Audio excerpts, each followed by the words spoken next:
one way to think about it is just kind of basic math. Like if you just look at the numbers, if you were able to improve by 1% each day for an entire year, and those gains compound, you would end up 37 times better at the end of the year. And if you were to get 1% worse, you would whittle yourself almost all the way down to 0. What's interesting here is that everybody wants a transformation, right? Everybody wants a radical improvement, we want rapid success. But we fail to realize that small habits and little choices are transforming us every day already. For the rest of this talk, there are 4 stages of habit formation. I'm going to take you through each of those 4. So the 4 stages are noticing, wanting, doing, and liking. Noticing, wanting, doing, and liking. One of my favorite things about noticing, one of my favorite strategies for discussing it, it's called implementation intentions. Many people think that they lack motivation when what they really lack is clarity. They think that they need to get more motivated, that they need willpower in order to execute on a habit. If I just felt like writing, if I just felt like meditating, if I felt like working out, then I would do it.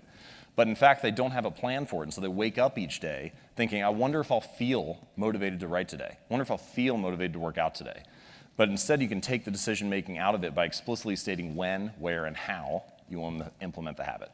It sounds easy to say, let's just start a plan, let's write down exactly what you should do, and then maybe you'll follow through on it. But of course, we all know that there are challenges that arise, it's not quite that easy. So here's a little strategy that I like to use to make sure you can come up with a better plan of action, and it's called a failure pre-mortem. So the way that it works is you think about the habit, the project, the goal, whatever the most important thing is that you want to work on, and then I want you to imagine, fast forward 6 months from now and you failed. And then tell the story of why you failed. What happened? What challenges did you encounter? What was it that took you off course? Once you have all that stuff laid out on the table in front of you, you can start to make better choices about how to develop a plan. You can start to have if-then plans. So not only do I want to exercise for 20 minutes on Monday at 5 p.m., but also if I do not exercise because I have to take my kid to practice or whatever, then Tuesday morning at 7 a.m. I will go in, right? You can have ways to adjust for these challenges. Stage 2, wanting. One of the most overlooked drivers of habits and human behavior is our physical environment. And this is an interesting insight about our desires. Your environment often influences them. We want things simply because they are an option, right? Simply because they are in front of us at the time. Thankfully, you don't have to be the victim of your environment. You can also be the architect of it. You can decide to design something to make your good behaviors easier and your bad behaviors harder. So, when it comes to habits, if you want to practice your guitar more frequently, put it right in the middle of your living room so you run across it all the time. If you want to read more, when you make your bed in the morning, take the book you want to read, put it on top of the pillow. When you come back that night, pick it up, read a few pages, go to sleep. Many of our desires are simply shaped because we have an environment that shapes us in that way. So the moral of the story is I've never seen someone stick to positive habits in a consistent fashion in a negative environment. Maybe you can overpower it once or twice. Maybe you can have the willpower to do the right thing on one day. But if you're constantly fighting against those forces, it's going to be very hard to follow through. Stage 3, doing. The important insight here, especially for habits, is that in the beginning, the most important thing is just to shut up and put your reps in. Just make sure that you hone the skill, right? And you can start to think of it, the way that I like to think of it is that any outcome that you wish to achieve is just a point along the spectrum of repetitions. So if you have few reps to more reps, and you can imagine an easy goal, a moderate goal, a hard goal, the more reps that you put in, the more likely you are to achieve that goal.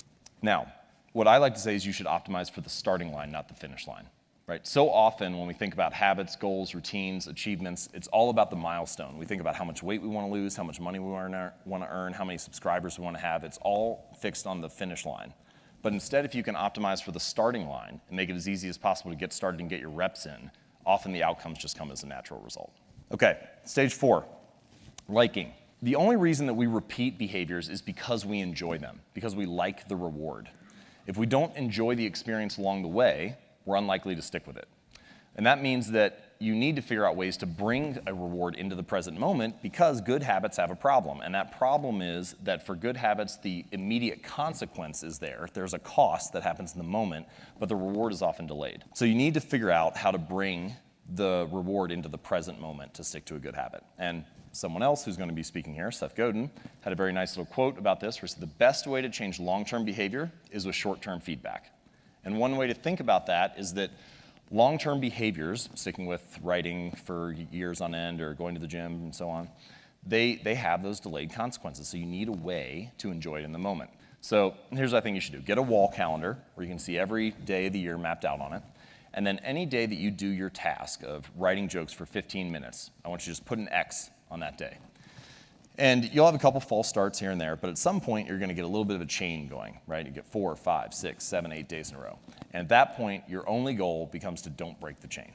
Doesn't matter how good or how bad the jokes are, doesn't matter if it makes it into your material, just don't break the chain. What's interesting about this is that by measuring your progress, you get an immediate reward in the moment, right? The reward of like having a great stand-up routine 40 days from now or 40 weeks from now or whatever, is not, it's so delayed that you need something in the moment that makes you feel good. So if you do those 15 minutes, you can cross that off. That's a way to get an immediate hit, a little bit of a reward by tracking it. We often fear that in order to achieve something new, to become someone new, we have to abandon everything that we are. But in fact, that's not how it works. Change can happen plank by plank, board by board, habit by habit.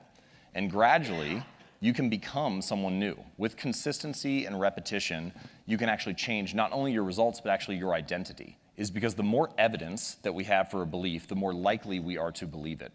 So if you go to church every Sunday for 20 years, you believe that you are religious. If you study Spanish every Thursday night for 20 minutes, you believe that you are studious. The actions that you take provide evidence for who you are.